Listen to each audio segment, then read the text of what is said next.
MMA used to be a wild experiment. No weight classes, no groin protection, and no clue what was legal. From nut shots to Speedos, these are the insane moments that forced the UFC to rewrite its rules forever. These moments didn't just shock fans, they changed the sport forever. And if you love the real stories behind MMA, hit that subscribe button now, because we're going deep. Start with Royce Gracie, too dominant. Royce Gracie entered the UFC and quickly became a household name due to his unparalleled Brazilian jiu-jitsu skills. His dominance was so overwhelming that it prompted significant changes in the structure of the sport. Gracie's success led to the introduction of time limits for fights, which prevented endless bouts that could leave fighters exhausted and at risk. Additionally, the establishment of weight classes ensured fair matchups, allowing fighters of similar sizes to compete against one another. Moreover, the introduction of rounds and judges transformed the scoring system, providing a more structured approach to determining the winner of a fight.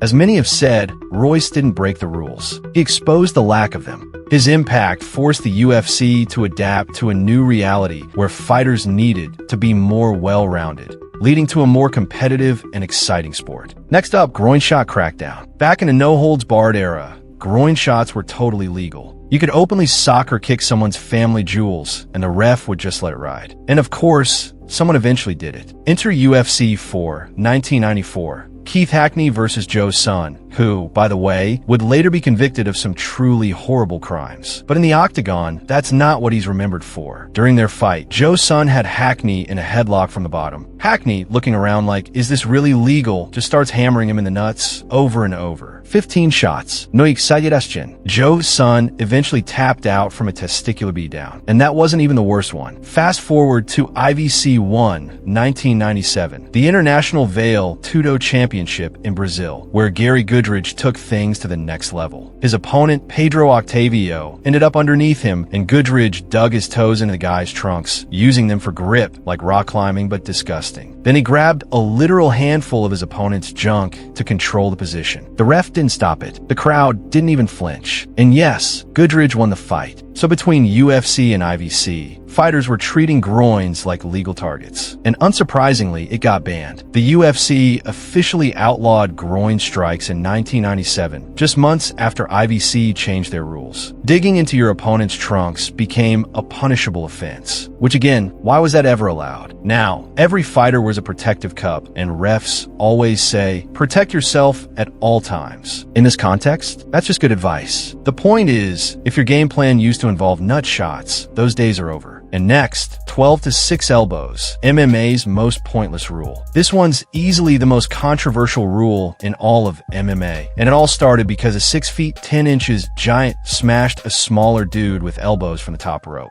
The rule? No, 12 to 6 elbows. That's a straight downward strike. Picture the hands of a clock going from 12, noon to 6. Illegal. Always has been under the unified rules. But ask any fighter, coach, or fan, and they'll probably say the same thing. Why? Let's go back to IFC Battleground 2, year 2000. Not a UFC event, but still incredibly influential. Gone McGee, a literal skyscraper of a man, was facing Brad Gabriel, who was definitely not skyscraper-sized. McGee got on top and started raining down straight vertical elbow drops, one after another, targeting Gabriel's head and neck. Total mismatch. Brutal finish. Watching cageside was Dr. Dom Kleda, one of the ringside physicians for the New Jersey State Athletic Control Board, the same people helping draft the unified rules of MMA later that year. And after watching McGee basically reenact a Mortal Kombat fatality, Kleda's immediate reaction was, ban that. Initially, he wanted to ban elbows altogether, but Big John McCarthy, who was also helping draft the rules, pushed back. Elbows are essential to the sport. You can't just erase them. So they landed on a compromise. Ban only the straight down vertical elbow, the 12 to 6 motion. Everything else, diagonal, spinning from the side, totally fine. Why that specific angle? According to Big John on Joe Rogan's podcast, it's because state officials had seen karate demos where guys broke blocks of ice with vertical elbows. No, seriously, ice breaking. That was the logic. And to this day, 12 to 6 elbows are still illegal. Even though pretty much everyone agrees, it makes no sense. You can slam someone's skull with a spinning elbow from standing, but God forbid you drop one straight down from mount. And yes, John Jones's only career loss? It came from this exact rule. No more Speedos, the outfit that changed UFC dress code. Alright, let's talk about the time a grown man wore a tiny blue Speedo in front of a global audience and got banned for it. It's UFC 133, 2011. We've got veteran fighter Dennis Hallman squaring off against Brian Ebersol, and Hallman decides this is the perfect moment to settle a bet he made with his teammates by walking out in the tiniest pair of blue briefs ever seen in a sanctioned MMA fight. And we're not talking about compression shorts. We're talking straight up banana hammock,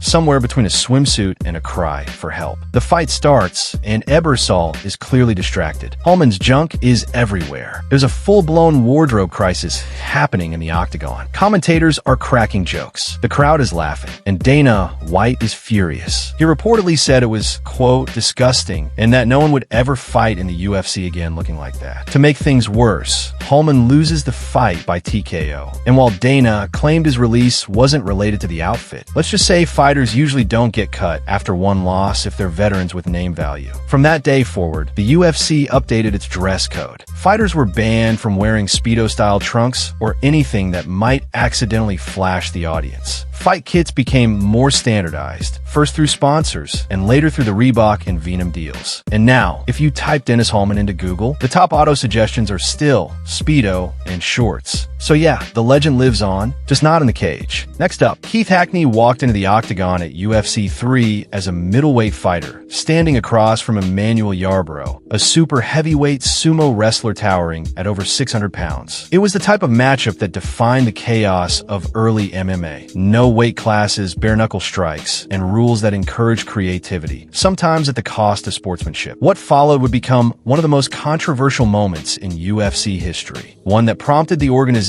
to start redefining its boundaries. Hackney, dwarfed by Yarbrough in both size and weight, faced an uphill battle from the first bell. This was no ordinary fight, and Hackney's approach reflected that. Aware of the overwhelming physical advantages his opponent brought to the cage, Hackney targeted the area of least resistance, Yarbrough's groin. Repeatedly, Hackney drove strikes into his much larger opponent's most vulnerable spot, forcing Yarbrough to crumble under the pain. Hackney's unconventional tactics forced the UFC to confront the balance between raw entertainment and professionalism. Exploiting vulnerabilities was one way to win. But what happens when skill rewrites the rulebook instead? BJ Penn didn't just compete in mixed martial arts. He broke the boundaries that defined it. Known as the Prodigy, Penn was one of the rare fighters who seemed unconstrained by the weight divisions meant to keep competition fair. In an era when fighters typically stayed within a single weight class, Penn's willingness to climb the scale and challenge larger opponents revealed a critical flaw in the UFC's framework. Weight classes were too broad and, in some cases, poorly regulated. Penn built his reputation in the lightweight division, where his technical skill and adaptability put him leagues above most of his peers. However, what truly set him apart was his ambition to step outside of his natural weight class and face physically larger and stronger opponents. This ambition was on full display at UFC 46, when he moved up to welterweight to face then champion Matt Hughes. Hughes, a dominant wrestler and